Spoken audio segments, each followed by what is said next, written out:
This is the moment every fan waits for. The countdown's over. The road to kickoff has begun. Play is here to stay. I'm not going to name names, Kevin. From win totals to player props, from division races to MVP debates, we've got eyes on every camp and data feeding 24/7, breaking down every angle across the league. Every pick, every edge, every line that matters. SportsGrid. Your road to kickoff starts now. He is not Derrick Henry. He is not one of those special backs in that sense. A really good one that's been outstanding in fantasy for quite some time. But you can also hear the buzz recently about it being more of a split backfield. And if that's so, then Aaron Jones' value takes a hit, Jordan Mason's value goes up, and there's an opportunity at some point if Aaron Jones misses time where you can see Jordan Mason take that backfield over. Fantasy sports today, only on SportsGrid. It's a safe shot, pin high left with a 6-iron. And then this is where JJ enters the fray again and hits this like slice 5-iron. That was just, I mean, it curved probably a good, 30, 40 feet, almost flies in the hole. And it was just a crazy shot because nobody would ever really try to hit that type of slider. The Smiley Show, only on SportsGrid. An HRR, parlay, a combo that you want to do. I generally prefer away teams and players that hit at the top of the lineup or in the top half, just because you are guaranteed just that extra plate appearance here or there. How many times, throughout the season, I've been like, listen, if this guy gets on, he will have one more at bat in the 9th inning. And if he doesn't get there, he doesn't get there. If you just take them that place higher, they're going to be in a spot to cash that bag. Pro baseball today, only on SportsGrid.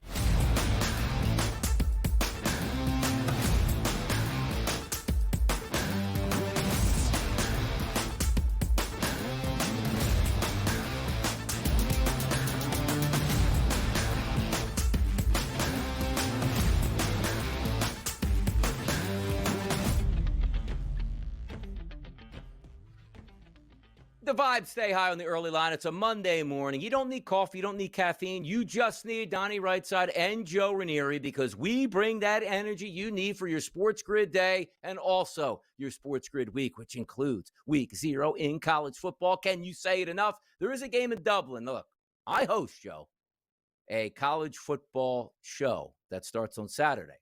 It's 10 a.m. It's 12 p.m. And I'm telling you right now, like most people are like, hey, let's get a straight-lace show together. I can't wait to rip week 0 on that show for almost 2 hours. Like, you're telling me the big game of the week has Kansas State in it for week 0? You know what the best part about it is? They really did brand week 0 appropriately, because there's zero excitement outside of football kicking off for me this weekend. And I need to let the people know, where are the big games? Give me the biggest game to start the season. Look at NASCAR. What's their biggest event? Going down to Daytona. When is that race, Joe? Race number 1. The NFL. How do they kick their season off? They don't give you the New York Giants on Thursday night to play out on the Indianapolis Colts. They give you Eagles, Cowboys. Championships are in the building. I just get upset, though. Like, week 0 is exactly what it is. A big fat 0. Listen, but Donnie, we could throw Stony Brook versus Stetson on national television. It's football. It's the start of the season, and everybody is going to watch. But keep in mind, a year ago, we got to watch Notre Dame absolutely dismantle Navy in the Dublin game to start the year. Ratings were still through the roof. The game wasn't even remotely close. At least we're getting a couple of rivals in this game in Dublin. Big 12 on focus here. Matt Campbell, you got K-State, you got returning quarterbacks. This is actually a good game for once. We're going to get Texas and we're going to get Ohio State. But first, here's a little appetizer. 2 teams that don't like one another, that have a lot of returning starters on both sides of the ball. I think it should be a very, very good game. By the way, let's have some fun with this real quick, too. Because number one, what are we doing in Dublin for these two? There's no connections to Dublin. The thing always just get a kiss. Oh, the Fighting Irish are going to Ireland and Dublin. Let me tell you something here. I'm pretty sure if I look up the Notre Dame roster and the Notre Dame fan base, based on, I should say fan base, the people that go to school at Notre Dame, How many are Irish that actually go to Notre Dame? 1% there? Like, what is the outside of the name, the Fighting Irish? There's nothing Irish about Notre Dame and going to Dublin. I'm sorry. I didn't understand the whole concept, and it was a total mismatch because Notre Dame wasn't losing to Navy, and they absolutely dismantled them. So, listen, I get you trying to grow the game abroad and all of that good stuff there. Come football on. is football, but at least this is going to be a competitive game that's got some juice. Notre Dame was never losing to Navy in any way, shape, or form. So at least this time we might actually get a game that, is worth watching in the fourth quarter. Now, I have to say this. Like, if you're going to waste games overseas, don't put the very best teams out there. Like, to be honest, I'm like, okay, week 0, let's get Ohio State and Texas as the first game. Yep. We would waste that by putting that in Dublin. Same way we waste games in Brazil. We'll watch, but in no way, shape, or form, you should be putting 2 really good teams you think are going to make the playoffs, like last year's Eagles-Packers game, which was atrocious, ridiculous ice skating rink out here saying, like, what are we doing with our sport? So if you're going to send 2 teams over there, yes, Donnie's top 20 teams. Trust me right now, those 2 teams will not factor in any championship races here at the end of the season. But also, we're going to talk, I wish, like maybe later in the week, we're going to have some conversations about the expansion of the college football playoff if it does happen. That's neither here nor there. We got to reach out to the public, Joe. What's the public thinking?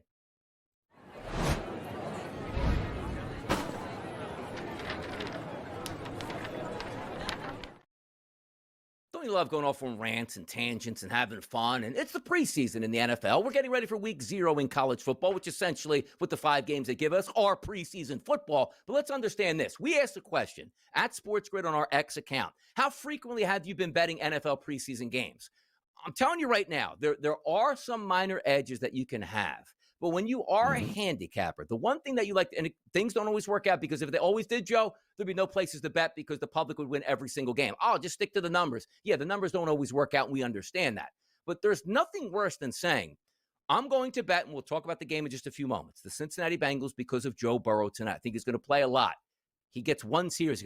They told me, Joe, he's going to play at least the first quarter, maybe into the second quarter. We don't know, and that's a worst-case scenario. When they kick off in game number 1, you know Joe Burrow is going 4 quarters in the game unless he gets hurt. That's something that you have in your mindset here. So the question was asked, how frequently have you been betting NFL preseason games? Never is the leader at 68%. Sometimes at about a quarter, 24%. And then often is 8%. Shout out to the often batters, Joe, in the preseason for the NFL. Man. Yeah, well, I mean, listen, the public is the majority of time during football season, Donnie, right? The public is betting football to keep the games interesting and have some fun and do those types of things.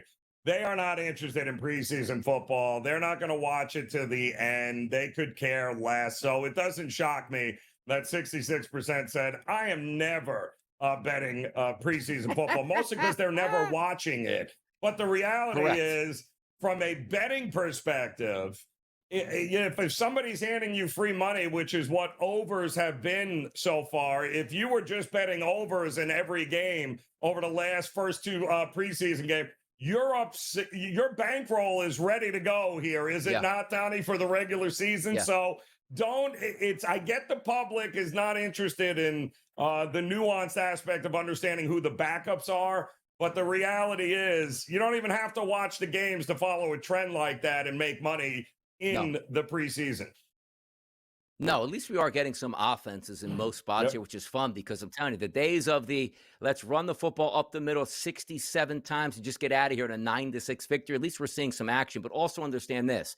I'm going to say this. There is 0 correlation between teams in the preseason of how they will show up in week number 1. If you love what you see out of Jackson Dart, understand this. He's going up against third stringers with absolutely no game plan, and those guys will be selling car insurance and delivering for UPS by the time we hit September the 1st. So if you feel a team's having a terrible preseason here, notoriously in the 1990s, Dallas would get crushed every preseason game, then go out and win the Super Bowl because nobody cares in the preseason. And it's fun to get a look, as Joe said, at some rookies here in pads. It's football to watch, but there is 0 correlation about a 3-0 team in the preseason taking game 1. Like, I expect them to win another game here. Oh, no, they got killed in game number 1. Yeah, welcome to the NFL where everybody's now playing and game planning against you at this point, which brings us to our game tonight, Joe, Cincinnati and Washington. we're supposed to get a look at Jaden Daniels. We're supposed to get another first quarter look at Joe Burrow, a minus 3.5 point favorite for those Bengals in a total. Juicy at 43.5.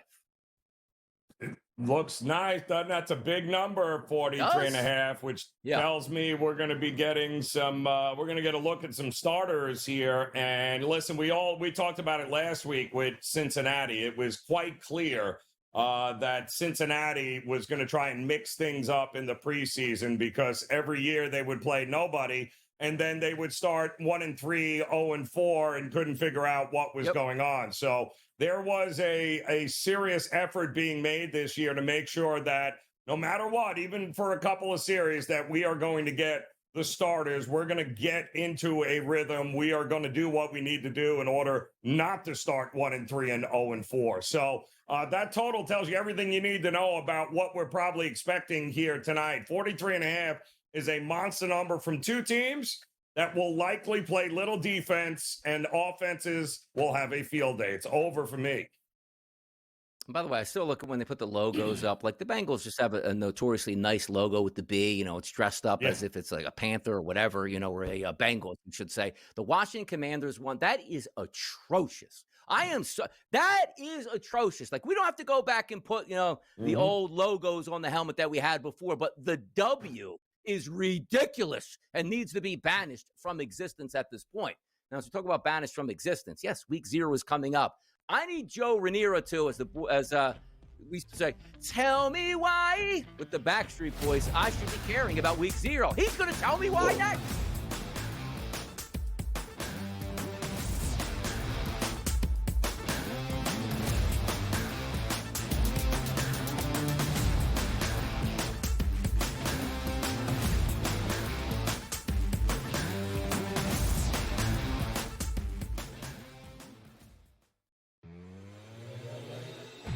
Can't get thrown out like that. You just can't.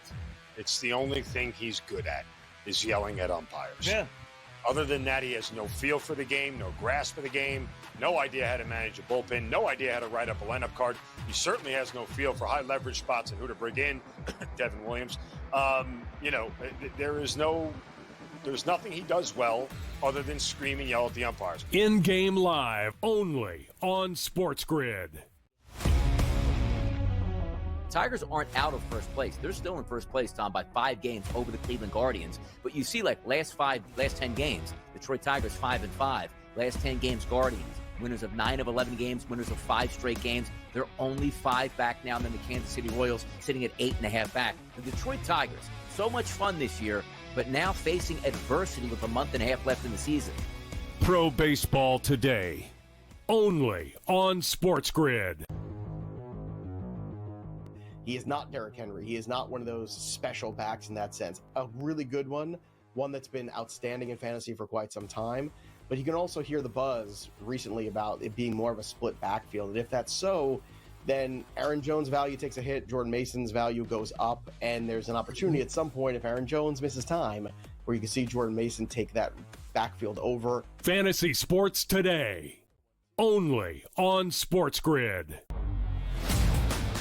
The Yankees have an 80.7% chance of still making the playoffs.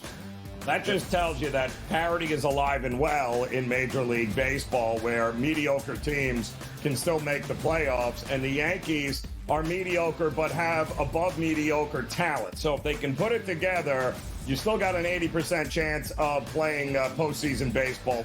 The Early Line, only on SportsGrid.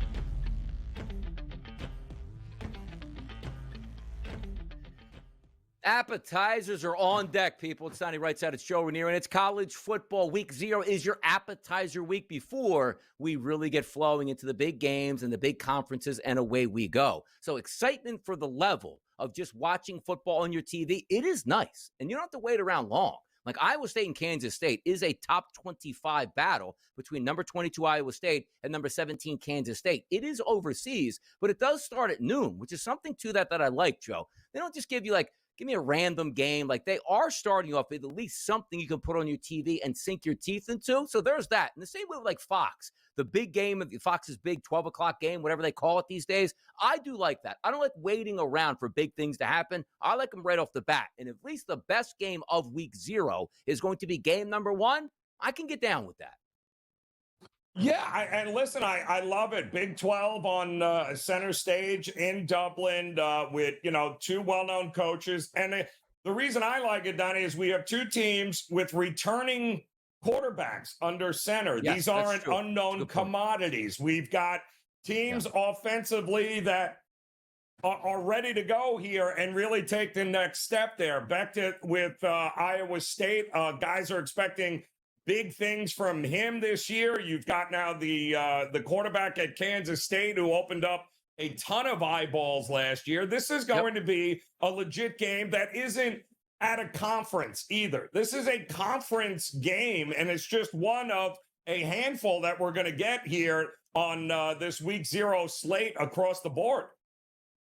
Yeah, you look at that in Kansas State, you're right. And sometimes, like, I sort of, like, shade to one side when it's like, okay, coming back game number 1, how does that figure out? And you're right. It's quarterbacks coming back that at the moment is not too big from, oh, man, I didn't expect the game to be that fast in the first quarter. These guys have played a lot of football, but sometimes I look at the quarterback that's going to give me both options. Like, Rocco Beck's a good quarterback, don't get me wrong, for Iowa State. We look at Avery Johnson, it's like, hey, you know what? He can throw it a little bit, and he can run it a little bit. So anytime you see, and the one thing I can't say enough, whenever games are played overseas, the one thing you have to always bring into question is not the weather itself. It's the field. Is it a skating rink? Because if you have a quarterback that's built on, I can make quick moves and quick cuts, and the field is slippery, that's not going to work. But if there is a little bit of slickness out there that he can keep his feet, that means long runs could possibly be broken in this one. So I do like that from a perspective. If we're looking from the odds market show, opening numbers on this game, 3.5. FanDuel still sits at a 3.5. Other outlets, DraftKings, BetMGM, Bet365, even in Vegas at the Westgate, all listed at 3s here. And you take a look at the total, 49.5, still sitting at 49.5 across the board. We don't get to see these guys, Joe, in a preseason, but it is nice to have quarterbacks that have been there before, and the expectations should be there that we don't get a slop fest football game unless we have an ice skating rink, which could be a possibility. Yeah, and Iowa State, by the way, beat Kansas State last year 29-21 and finished the season 11-3. I mean, it was a good year.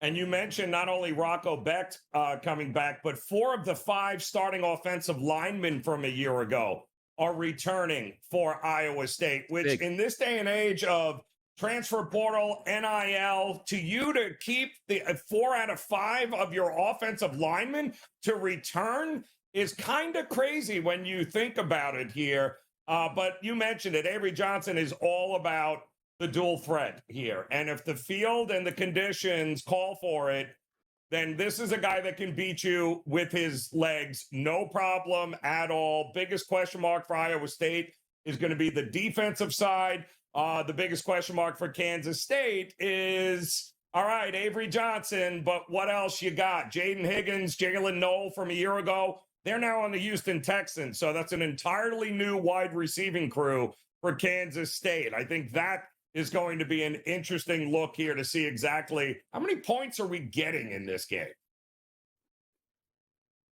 3.5, 49.5. Do we go to 55.5? Do we go to 60 in this game? Let's get some offensive fireworks. By the way, also another Lockett on deck there that's going to be playing key minutes here this year for Kansas State. I mean, just run them out there, boys. Run them out there and play some football. And also from Kansas State's perspective, supposed to get a little bit more up-tempo offense possibly, because whenever you talk about the little apple there, it's like, hey, we run the football with an athletic quarterback. Let's throw it a little bit more this year and see if we can have that work out in our favor. Other games, now you might take a nap the rest of the day. You might have all your energy burned up by noon with how excited you are for the college football return season. Now you have Fresno State at Kansas, Stanford and Hawaii, Idaho State, UNLV, Sam Houston State, and Western Kentucky to finish out your day. Yeah, and I think that's a lot of action coming in on the Rainbow Warriors taking on the Stanford Cardinals. And this game is being bet all summer long, Donnie, and I get it. Timmy Chang, the former Hawaii quarterback who took over the Warriors over now his 3rd season here.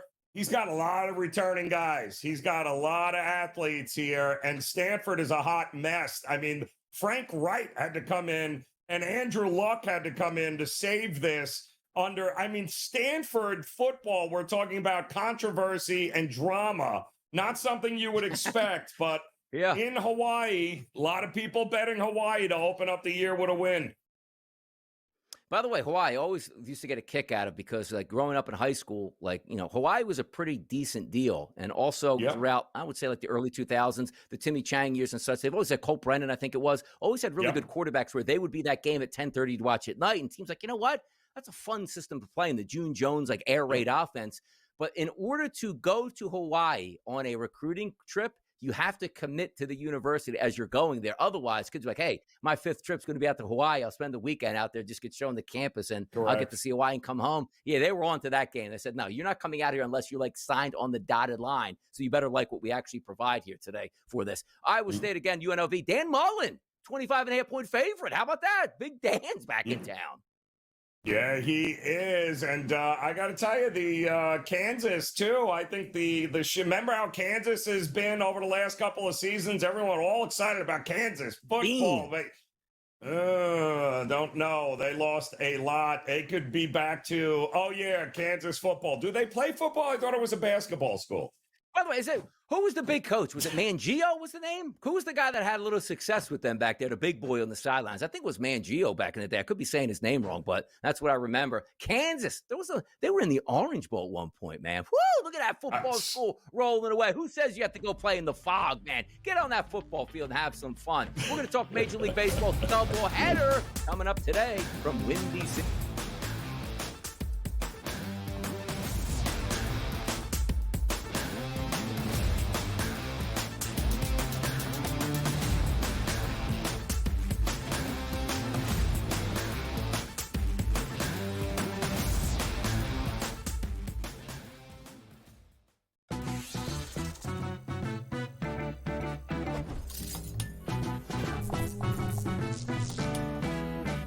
Vegas knows how to celebrate. If you're headed to Vegas for your birthday, plan ahead to get all the birthday freebies the city has to offer.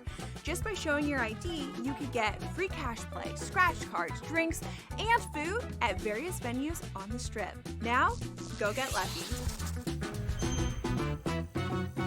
See you in Las Vegas. Let's get lucky. He said that was his decision, not a smart baseball play. Like, shut up, Dave. Like, you know what I mean? Like, really. If Ohtani wants to steal third base on his own, let him steal third base on his own, bro. Like, he's Shohei Ohtani. He made the call. He was wrong. He was out. Okay. I wouldn't have called him out for it. In-game live, only on SportsGrid.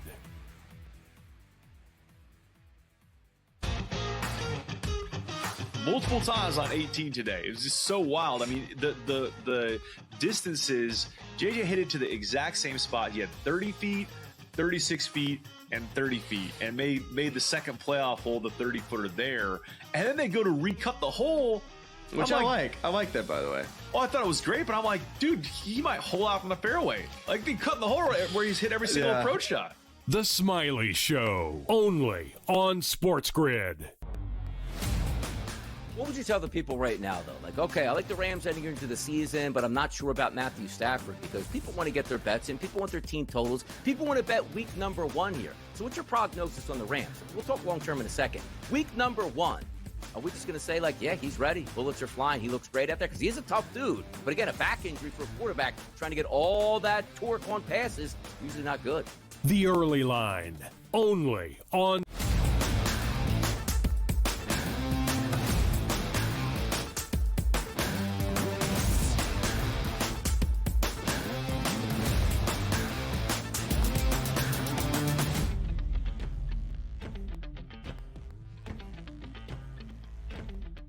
Doubleheaders today in Chicago with the wind blowing out. It appears, Joe Ranieri, at least I don't think it's blowing in at this point, but looking at the totals, game number 1 is an 8, game number 2 is a 9, but a 2:20 start in game number 1, an 8:05 start in game number 2. Whatever Whatever happened to the twilight doubleheaders used to call them, Joe? Come out to the ballpark. We'll tip it off at 4:35. Next game starts 15 minutes after the first one ends. I know it's all about commercials, and there's not a doubleheader scheduled on purpose, and we'll put the one game early, get everybody with their tickets out of there. The new tickets come in late. Whatever happened just to the good old doubleheader of Major League Baseball that you bought a ticket for one game, you got two games? Yeah, long gone, right? That was it. Now you got to leave the ballpark. You got to come back in. You got this is absolutely ridiculous. But this is a huge series, certainly for the Cubs, who over the last couple of weeks, really since the All-Star break, Donnie, they have forgotten how to hit. They have forgotten how to score runs. They just played an entire series with Pittsburgh, and we didn't get one over in the game, Donnie. Not one over. Every game stayed woefully under the total.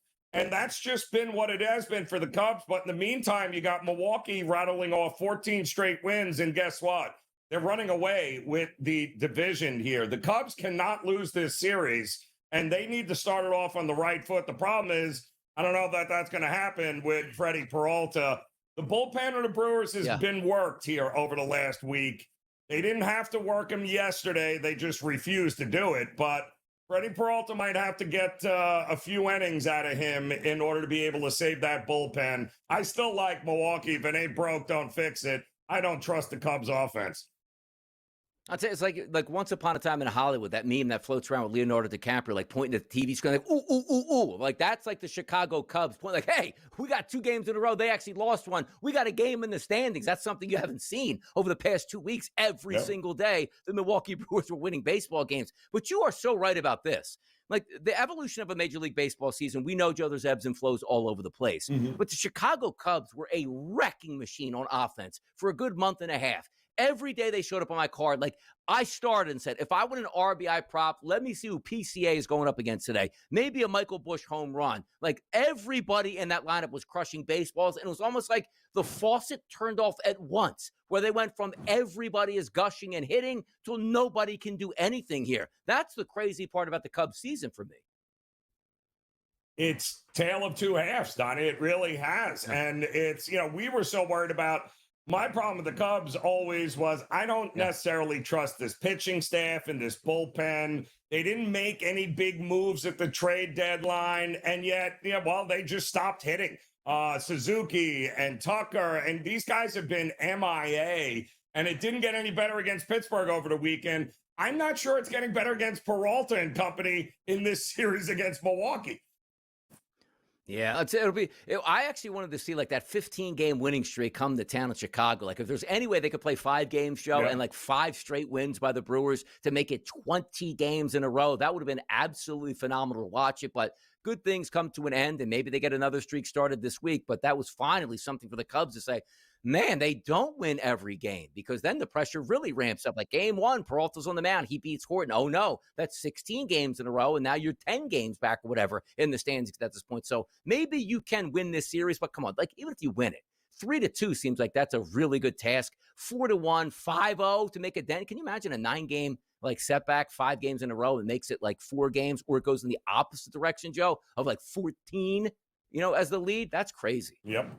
Yeah, and that's exactly the point that we're at with this. Timing is everything, right? So now the Brewers, all right, you finally lost a game, and now you got to go up against this kid, Cade Horton, who was giving up what? 1 run across 28 1/3 innings here. So, runs might be hard to come by here, even with the wind apparently blowing out at Wrigley this afternoon. I don't know how many runs we're getting from the Cubs here, though. That's the problem. How does this end today, Joe? Like, there's 2 games here. It's usually you can just say, flip the coin. One team's going to win game number 1, obviously, but the other team that lost game number 1 is going to win game number 2. Is there a chance? Because a sweep by the Brewers wouldn't raise my eyebrow. A sweep by the Cubs would raise my eyebrow. Like, okay, now that's 3 games in a row that Milwaukee lost, and the Cubs have sunk their teeth into 2 more games in the standings. What's more likely today? Forget about the split. Who's going to sweep today, Joe? Yeah, well, if it's a sweep you're after, it's likely going to be the Brewers, because we trust those bats more than we trust the bats of the Cubs, and ultimately you got to score runs to win games and sweep in a doubleheader. Talking about a sweep here, the San Francisco Giants and the San Diego Padres will talk about next. Coming off a sweep, that's the Padres, but the wrong way. They got swept. Can they win today? We'll talk.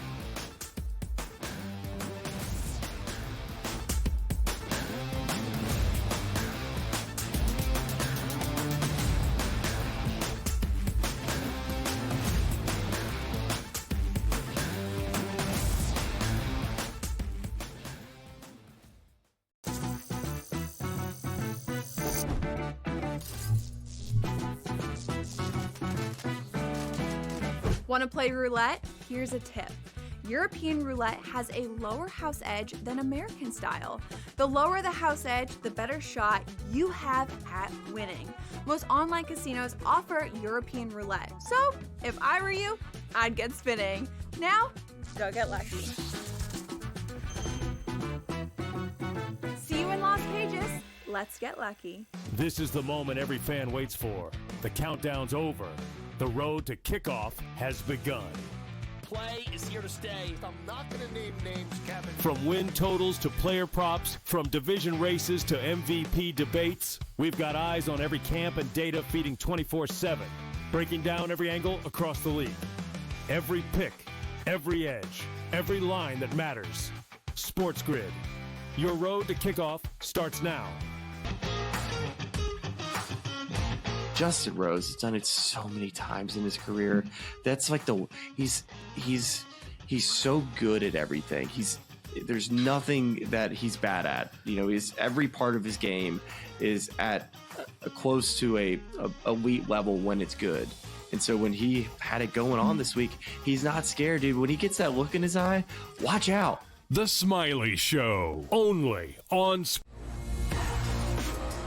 If you don't like getting hit, you can't do BKFC point blank. Oh, absolutely. Like in the MMA world, you have opportunities to negate getting hit more so than BKFC.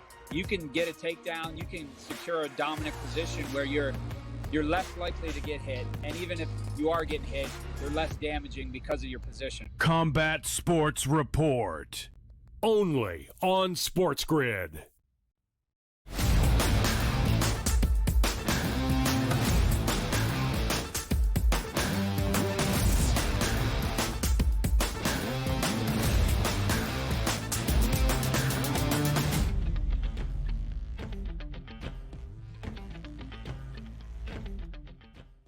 907, 908 on the rotation. Major League Baseball, get your handicapping hats on here. 9:40 start tonight. That's Robbie Ray, the lefty, be on the mound against Nestor Cortez. He also, Joe Ranieri, is a left-handed starter. Favorite overnight at around a minus 130 price, starting to grow as high as 150s and 152s in the marketplace. A total, which opened up overnight at 8, has now dropped at most outlets to 7.5. Nestor Cortez on the mound. He's supposed to be the stopper of their 3-game losing streak. They can't lose anymore because the Dodgers are starting to gain ground and sort of say, you know what? Now's our point to take off. What happens tonight in San Diego? Well, they better bounce back is what they need to do. I mean, the Giants are a hot mess. It's good for the Giants to get out of Oracle where they just have not been able to win a game. They finally won a game yesterday for Logan Webb, but they have been absolutely miserable at home. The offense is nowhere to be found. They can't hit left-handed pitching, and wouldn't you know it, good old nasty Nestor, the lefty, who's only allowed, Donnie, 3 runs in his last 9 1/3 innings, his last couple of starts. We know the Padres bullpen leads the league in ERA. They've got a lot of guys that can come in and back them up. If they can get Nasty Nestor to 5 innings here, limit this Giants offense, which shouldn't be hard, you got to like the Padres' chances of getting it done here and getting back in the win column. Gotta do it. Like, you can't waste any more time because, you know, the Dodgers are in Colorado. Yep. So the Dodgers will probably put up 13 runs themselves tonight, and you can't afford to say we just got swept out of first place and then we lost another game as if we went head-to-head because we lost a game in the standings, once again with our loss to the San Francisco Giants. We'll see what happens there. Seattle, staying here on the East Coast, played last night in Williamsport. Not a long trek to go from Mets, where they played Citi Field, going over to Williamsport, then over to Philadelphia here. So still keeping a West Coast team on the East Coast. That's going to be Gilbert versus Suarez. 9:17, 9:18 on the rotation, 6:45 p.m., Citizens Bank Park. This favorite overnight, roughly a pick'em. Where does it sit right now? Still a pick'em. Total that's listed at 8. It's dropped to 7.5 at some outlets here. You usually see this and say, okay, Logan Gilbert, who has an ERA of 3.07 over his past 45 days and an xFIP of 3.16. Great. Well, Ranger Suarez is probably better. Anybody watch Ranger Suarez pitch over the past couple outings here, particularly over the last month? He's all the way down to a 5.58 ERA since July the 1st. This was a guy that we talked about maybe some Cy Young hype and was pitching that well. Something is wrong with Ranger, and it seems like it was like last year. Unbelievable start to the season, a little bit of back issues, faded down the stretch. Comes back this year, pitched sensational to start the season, but now he's starting to leak, and I don't really think it's a mechanical issue or even just like your arm hurts or fatigue. He's just not pitching well. No, he's not. He's not locating.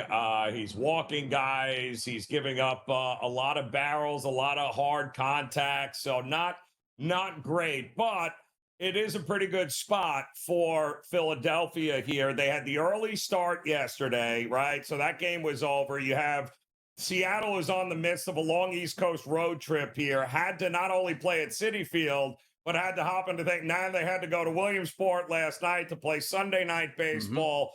Yeah, I like Suarez to be able to limit the damage here. It's a good spot, I think, to back Philadelphia to keep rolling. You need a bounce back tonight. By the way, Detroit did play good baseball, just were horrendous yesterday, and trust me, it hurt my wallet. 9:09, 9:10 tonight, 6:40 p.m. start. Houston's going to go on the road, and they got to get some offense together as well. They didn't do anything yesterday, but Arrigetti's on the mound, who I don't love, working his way back off the IL, going up against Jack Flaherty. Flaherty overnight around that minus 140 price, Joe. That's higher now. Minus 150s, minus 155s in the total that opened up at 8.5, still sits at 8.5. Detroit is at home versus Houston. It's a pretty pivotal game for both of these teams. You see Detroit starting to extend their lead once again over the Guardians, who you expect it would eventually fall back. But Houston needs every win they can get in that race with the Seattle Mariners. Yeah, and it feels like we got two pretty good pitchers for an over spot here. I don't like Flaherty. The longer the season goes, I think the more opportunities teams are going to have to put some runs on the board against him. And Arrighetti still trying to work some of the rust off on his way back. He missed a ton of time this year. And when he has been back, he's been hit, and he's been hit pretty hard here. So wouldn't shock me if we get on a nice hot night there in Detroit, we get over 8.5 runs here. That's where I would look. Give me the runs. Yeah, keep in mind, too, because sometimes you still play it out like, okay, what's the starters going to do? And then the bullpen comes in. Hader's down for the rest of the season. They're hoping to get him back for the playoffs. So when you get to that 9th inning, it's no longer like just turn the TV off. Like, you might have a legitimate chance, which also means, Joe, stress on the bullpen. That normal 6th inning pitcher, he's now the 7th inning guy. The normal 7th inning guy, he's the 8th inning guy. The 8th inning guy is now the 9th inning guy. So it sort of sets back guys that you normally aren't used to coming into those situations. So if you do need extra runs or a comeback, there's a legitimate chance that you can get that. Paul Skeens, he's going to be your NL Cy Young Award winner, barring a devastating injury with the news that came in here over the weekend where Zach Wheeler's going to be down for at least 15 days. He goes up against Kevin Gausman. That's the Toronto Blue Jays and the Pittsburgh Pirates tonight. 9:15, 9:16 on the rotation, a 6:40 start from Pittsburgh. No surprise, it's a 7 total in this game, and it is a pick'em. Toronto's a much better team here, but can you rely on Paul Skeens to go 6 or 7 innings, 1 earned run to keep him in the game? Or do you say, I'll take the better baseball team and wait out Paul Skeens and collect the victory at a depressed number? Yeah, well, as long as he's not pitching against Milwaukee, I think Paul Skeens will get back on track here. And again, we just talked about the Pirates. They've lost 7 of 8, but those were all very close games at Wrigley, and they were all very low-scoring games, Donnie. So coming off a pretty good smack that Milwaukee gave Skeens, he has been very good at PNC Park. The numbers bear it out. And you know who's not very good on the road? Toronto here. Toronto hits lefties better than they hit righties. I think this has got a dead under written all over it here tonight. You take a look at the last 45 days. Skeens is the number 1 pitcher on the card. That doesn't surprise anybody. ERA really nice at 2.14, but an xFIP number sensational, 2.86. You look at Kevin Gausman. He's got 48 2/3 innings pitched in over those 45 days.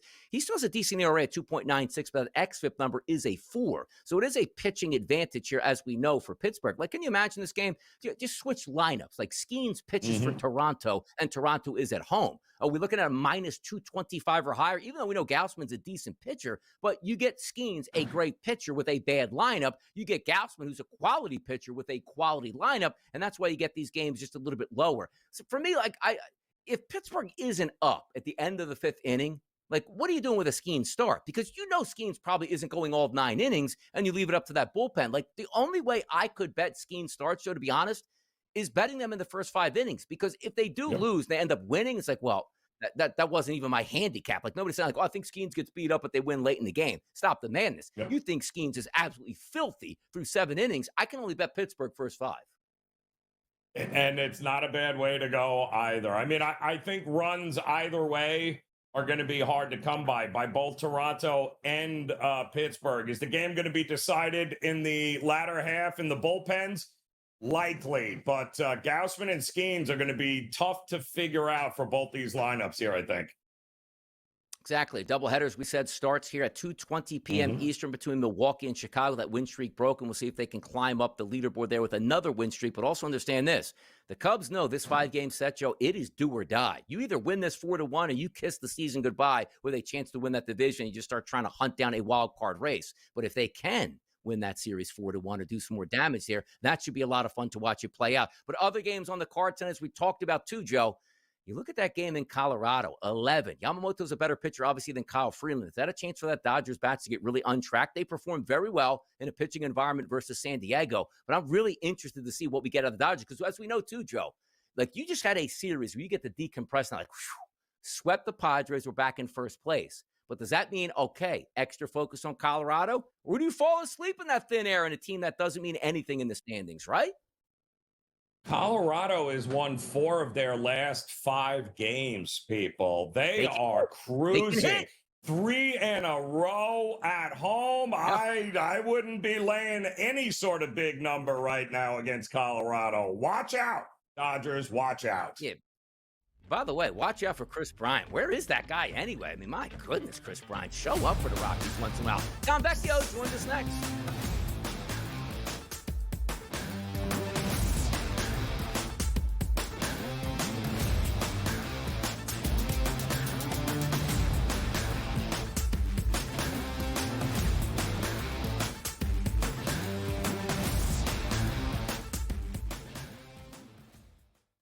This is the moment every fan waits for. The countdown's over. The road to kickoff has begun.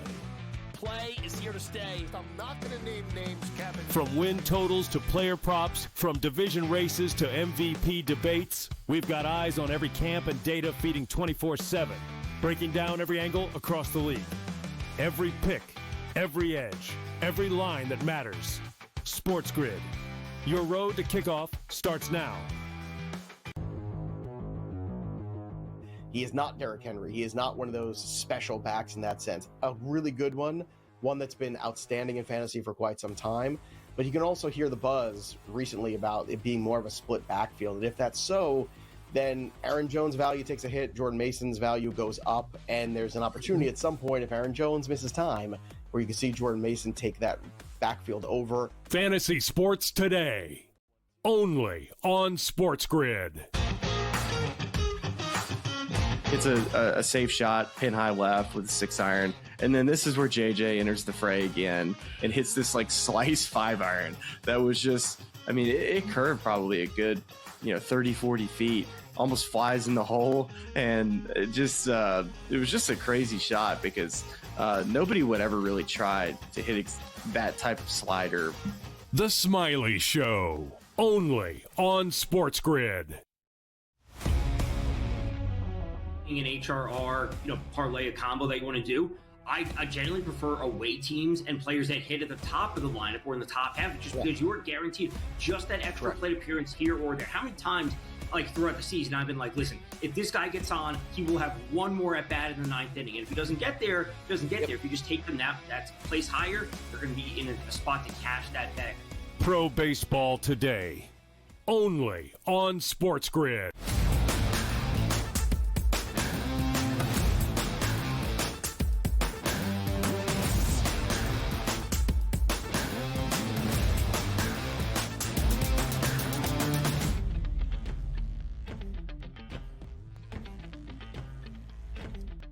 Oh, the show just got better. Did your Monday just get better? Why? Because the energy is high. We know that. I'm Donnie Rightside. He's Joe Ranieri. And you know who else is coming into the show right now? It's Tom Vecchio, the jack of all trades, who sits in a chair next to me every single Sunday at 10 a.m. to 12 p.m. to break down the Major League Baseball card. And we're here to do it again, a full slate Monday, which you really like to see in baseball. And away we go, Tom. How we feeling about today? We got double headers. We got big games. Yeah. Yes, sir. Coming off of yesterday's show, hopefully everyone tuned in because we had a good show. First off, Eric Fetty, 3+ walks at plus 155. Byron Buxton for a home run at plus 340 came through. And Zach Neto and the Angels, shout out to extra innings at plus 320 for a home run. All three of those coming through at big plus money. Great show. We move on to today. We got a preseason game tonight. Let's get going. By the way, did you hit your dog yesterday too? Because I hit the Reds were my dog. And I was like, oh my God, I'm going to lose my dog play yesterday. I had the White Sox. They were up early. Royals came back and scored. And you had the Reds at plus money, and then there was some big steam plus 101. Them moving to minus 120 or whatever. So you hit that. We had some nice plus money really across the board yesterday. Swept the pitcher prop yesterday too. Had a little Miles Michaelis over 2.5 earned runs. That happens. Very fun car. And I only had one home run guy to play. It was Vinny Pasquantino. But the other two guys sat that one out or came in late in the game to pinch it. So good fun Major League Baseball show nonetheless, which we get into Major League Baseball today. And I got to tell you, one of my letdowns yesterday, I thought we'd get more offense from the Boston Red Sox against Jansen Junk. Didn't happen. They had the lead entering into the ninth inning. They lost. Chapman had the day off, and boy, did that pay dividends for the Marlins. But today, we have Baltimore and Boston in Boston, Rogers and May. What are we looking at here, Tom? I'm looking forward the Red Sox to bounce back for a win. And there's a couple factors overall. We can say that Dustin May isn't a great pitcher. He's had some okay starts as of late. He's definitely had some bad starts as of late. There's no doubt about it. When you look at Trevor Rogers, he's having an unbelievable season. I'm going to put in quotes. We're looking at 69.1 innings pitched. He has a 1.43 ERA, which is bananas. Even if we look at his xFIP, which is sitting at 363 xFIP is super solid. So he is due for regression by about 2 full runs. But even the 363 is still great. Also, I don't expect the Orioles offense to continue doing what they did over the weekend versus the Astros, put up 5, 6, 7, 12 runs a game. So a little bit cooler temperatures in Boston, a little bit of wind blowing in. I like the Red Sox to bounce back for a win. I'm not banking on Dustin May. I'm banking on the Red Sox overall. If Dustin May can get through 5, maybe 6 innings and only give up 2 or 3 runs, I think we will get to the Orioles bullpen and the Red Sox bounce back and come away with the win. All right. I'm sorry, Ty. I have to back up here for just a second. Did you say on the show yesterday that you somehow allowed Donnie to use a plus 101 as a dog bet and classify it as a dog? You allowed him to get away with that. Is that what I'm asking? What is this a dog bet? Like what? Yeah. What is it? Hold on. What is a dog play here? I had the White Sox at plus 138. I had the White Sox at plus 138. What even money? That's a dog. If there's anyone to blame, technically it should be our producer Sam Yarnell who allowed that bet to be put in. Because I had the White Sox at plus 138. They didn't come through. We got to blame anyone. It's going to be Sam. All right. So tonight's football game, let's just say, is a -1. Is there a favorite in that football game? Listen, if you have a segment that is labeled the dog, all right, and you come out with an even money play, and then your partner on that show has to call you out on it, like I'm calling you out on it right now. I'm just saying, Tom. This doesn't even make sense. Don't let him get away with that. Don't let him get it. Ridiculous. Here we go. Now here's my favorite. Hold on. Here's my hold on. Here's my favorite part about that too. So apparently, which we're going to go back to the sharp playbook. You take a plus 220 price that loses. That's way sharper than a plus 101 that wins. All right, continue. Let's go. I'm just saying. I mean, bottom line, right? As long as it wins, you don't have to pay anything anyway. So, but tell me about tonight's game with the Padres. Do they bounce back in this spot here, or are we looking to fade them here over the next couple of days? Ultimately, I think they bounce back, but at what point do we have faith in the Giants to do literally anything that resembles scoring runs? Because the Giants don't score runs. They don't score runs at home. They don't score runs away. Robbie Ray, certainly a solid pitcher. Nestor Cortez has put up some solid starts for the Padres. I see the Padres winning this game, again, especially if they have the lead, because, the Giants literally can't score, and you can bring in Mason Miller, and he can give you a 4-out save. The Padres could win this game 3-1, 4-1, whatever it might be, if we do get to the Giants bullpen, because I expect that we could see a first 5 under, full game under, and you give me a Padres live line closer to, let's call it 115, I'd be on board with that. I don't want to go to minus 140 on them, considering how they've been playing. And I believe Jackson Merrill left yesterday's game early, so if their lineup's not at full strength, I absolutely don't want to be going to minus 140. All right, how about this, Tom? We got you for a couple more seconds here. If we're taking a look at Cincinnati and Washington tonight, any feels on that game with a favorite towards Cincinnati and Joe Burrow looking to play about a quarter? Yeah, if we could get a first quarter and or first half total, I'm not sure if the books have those listed specifically for the preseason, but the starters are going to be out there. We got some juice at least early in the game. And considering where the Commanders have been in the preseason, get absolutely smoked by the Pats a couple of weeks ago, I think there's just a level of positive momentum that they want to build. Terry McLaurin's still not there. There's trade rumors surrounding Brian Robinson. It's like, hey, we got to at least have something, some silver lining that we can grasp to going into the regular season. We go out there, even if we lose the game, if we can put up 14 points as starters, that's at least good to see. Yeah, one more week here, Tom, of the preseason in the NFL before final cuts come in, and away we go into the regular season. By the way, do you take anything out of the preseason in football? Because Joe and I were talking, like, for me, it's like it's nice to see some of the younger rookies, but there is no correlation of how you play in the preseason to what week one is going to be. It's like preseason baseball. Like, there are players that are absolutely crushing the ball, and then they start the regular season, they're terrible. There are players in the preseason that can't hit a beach ball, and they come out and they're hitting 5 home runs in the first 10 games. I take more away from the preseason when it comes to like dynasty football, dynasty fantasy football, which I'll be talking about tonight a little bit more on game time decisions, but nothing too much from a betting perspective.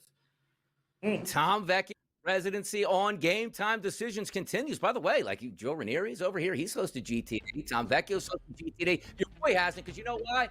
They might make me permanent on that show. Just how good I am. Like, hey, it's the way it is. Thanks, Tom. We'll catch you later, man.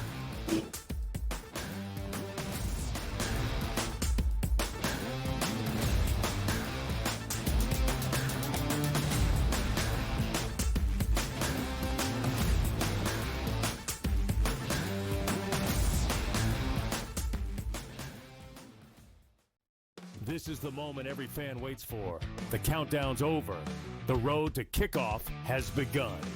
Play is here to stay. I'm not going to name names, Kevin. From win totals to player props, from division races to MVP debates, we've got eyes on every camp and data feeding 24/7, breaking down every angle across the league. Every pick, every edge, every line that matters. SportsGrid. Your road to kickoff starts now. He is not Derrick Henry. He is not one of those special backs in that sense. A really good one that's been outstanding in fantasy for quite some time. But you can also hear the buzz recently about it being more of a split backfield. And if that's so, then Aaron Jones' value takes a hit, Jordan Mason's value goes up, and there's an opportunity at some point, if Aaron Jones misses time, where you can see Jordan Mason take that backfield over. Fantasy sports today, only on SportsGrid. It's a safe shot, pin high left with a 6-iron. And then this is where JJ enters the fray again and hits this like slice 5-iron. That was just, I mean, it curved probably a good, 30, 40 feet, almost flies in the hole. And it was just a crazy shot because nobody would ever really try to hit that type of slider. The Smiley Show, only on SportsGrid. An HRR, parlay, a combo that you want to do, I generally prefer away teams and players that hit at the top of the lineup or in the top half, just because you are guaranteed just that extra plate appearance here or there. How many times, like throughout the season, I've been like, listen, if this guy gets on, he will have one more at bat in the 9th inning. And if he doesn't get there, If you just take them that place higher, they're going to be in a spot to cash that bet. Pro Baseball Today, only on SportsGrid.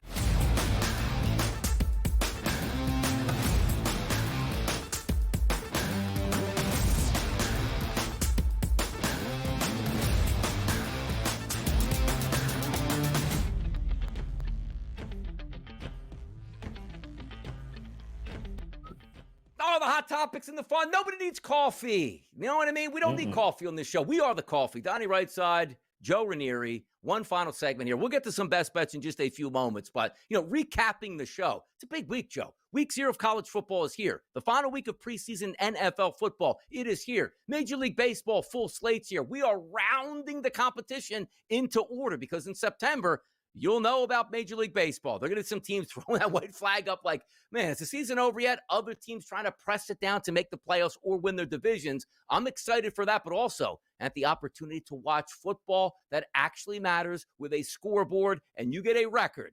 A win or a loss, Joe. We're close. Yeah, it's here. I mean, this is the week of, right? Week 0. We're going to have a pretty much football, Donnie, from, I believe, this Saturday right through for the next, 5-6 months or so. We're always going to have football on the weekends. And then, of course, during the week, we got, first Monday night action here tonight, too, as well, Donnie. So get ready. It's coming. It's here. Everybody's doing the dress rehearsals, Joe. Yesterday, you had a Sunday night football game. You got Monday night football tonight, and away we go. And again, still on the table, Joe. Micah Parsons, is he signed before the Dallas Cowboys Week 3 preseason game? I'm going to ask you that again. Come on, how are we feeling about that? Nope, not until just before the kickoff of the opening game, at which point Jerry will gather the cameras around and say, see, told you there was nothing to worry about here. Mm-hmm. I'll tell you what else is to worry about. Bye, people. Let's go.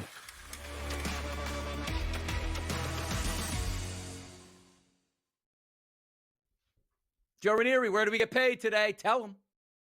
Well, listen, Friday we were all about PC Richard and Son, and we took the Yankees, and they ended up getting it done. That's correct. And tonight, listen, it's got to be Pittsburgh and Toronto. And listen, the reason I don't like Toronto on the grand scale in the future markets is you can't have a team that is skewed so much. They're so much better at home than they are on the road. If you take away the 3 games in which they scored 90 runs in Colorado a couple of weeks ago, this is not a great offensive team on the road for whatever reason. They haven't been all year. They hit lefties better than they hit righties. And now you have Paul Skeens on the mound for Pittsburgh, who has been absolutely lights out at PNC Park here. He got beat up a little bit last start against the Brewers, but who doesn't get beat up by the Brewers? Gausman, by the way, to his credit, he's allowed 2 or fewer runs in 7 of his last 9 starts. I don't see a lot of runs in this game at all. I'm looking at the under 7. It wouldn't shock me if this thing closes at 6.5, Donnie. No, we're expecting good pitching performances here. Nice night in Pittsburgh, 82 degrees at start, wind blowing in slightly, but that's a pure pitcher's ballpark, and you got 2 pitchers on the mound. One good offensive lineup, as we know, in Toronto. One that's just brutal, seems like on a day-to-day basis for Pittsburgh. It just smells like a 3-1 victory by either one of these teams tonight. For me, Joe, I'm going to head down to your neck of the woods. I'm going to Miami. St. Louis and Miami. St. Louis in that heat and humidity got beat up by the New York Yankees this weekend. Now they fly down to South Florida. Yes, you have some air conditioning in the building. That should help. But how about Matthew Liberatore? 24 2/3 innings pitched over his last 45 days, a 6.05, not ERA. That's his xFIP number. Yuri Perez, better pitcher. I'm taking the Marlins to get a victory. And by the way, before the show, minus 130 price when we put these in. We're getting steamed, Joe. I got minus 140s out there. The people love to pick on the Marlins, and they're taking care of their business today. The Marlins on the money line, absolutely. And listen, with Yuri Perez on the mound, I get pitching advantage. I get everything. I got no problem at all looking at the Marlins here tonight. I'd even do it first 5, Donnie, as well, too. I think they play from in front. Love to see it here tonight. Monday night football game, action-packed and ready to go. The Cincinnati Bengals on the road against the Washington Commanders. We should get a sneak peek here, Joe. Both of those starting quarterbacks here, and away we go into the regular season. My question is, are we treating like week 3 of the preseason, like the old week 4? Like, is this the last time we see the starters, or do some teams still pop their starters in that week 3? It seems a little dangerous to do that. Well, I still think, I mean, listen, a handful of teams, Donnie, who's the quarterback in week 1? We still don't know. I mean, the Colts, they still have a quarterback competition. As far as I'm concerned, the Saints still have a quarterback competition. And, we got a question in Cleveland. Who is that backup quarterback? Who makes the team? Who doesn't? Now, how about John Mechie also going over to the Philadelphia Eagles from the Texans? Does Jalen Hurts need any more weapons out here? Oh, my goodness. It's not fair. Howie Roseman strikes again. That's how we do it on a Monday. We get the people ready for the SportsGrid Network Day, and we did that. For Donnie Rightside and Joe Ranieri, the best part about it is we'll see you bright and early again tomorrow morning.